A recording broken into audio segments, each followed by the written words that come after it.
Imagine a world without the convenience of microwave ovens. It all started back in the 1940s. A man named Percy Spencer, an engineer at Raytheon, was testing a military-grade magnetron. A chocolate bar in his pocket started to melt.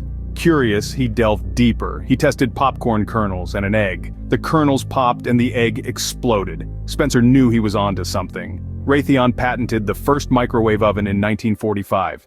It was 6 feet tall and weighed 750 pounds. Fast forward to today and we're popping popcorn in minutes, heating leftovers, and even baking cakes. All thanks to a melted chocolate bar. Now that's a delicious twist of fate.